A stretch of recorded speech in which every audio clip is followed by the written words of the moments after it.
Antok na ako. I was yawning. Pero nag-switch ulit ako ng ilaw.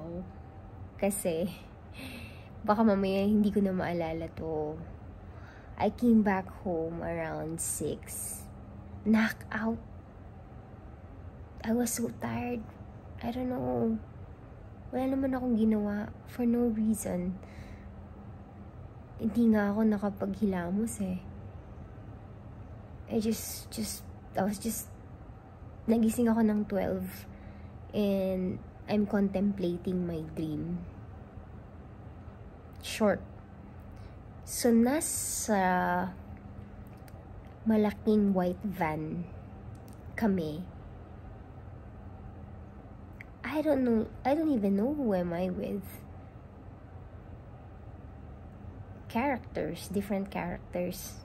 There was a driver, there's another person. The van is customized, just like yung mga ginagamit for vacation. Like these big vehicles that were turned into like a house. It was actually flooded. Like, anyone would use the toilet. Nasa side ako, nakikita ko flooded. And flood or water is about emotions. And like when a man, a dude would pee and use the toilet, I would see yung yellow, like, you know, typical yung urine mo na lumulutang sa flood. Nasa loob ng van yan, ha? And another lady, I don't know, another person, gagamit ulit ng toilet. And then makikita ko ulit yung excretion, yung ihi. So then, what is it telling me? What is my dream telling me? My download is, anyone in my life that's causing me fear or nagde-drain ng energy ko is cut off. Ika-cut off ko.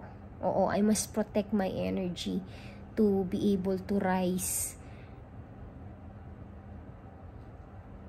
I will only accommodate those ones who add value to my life.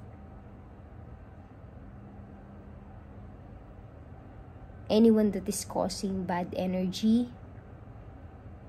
lack, fear, doubts sa akin, you'll be faced with steel boundaries. Yeah, so that's all. Just sharing to you my intuition, my downloads.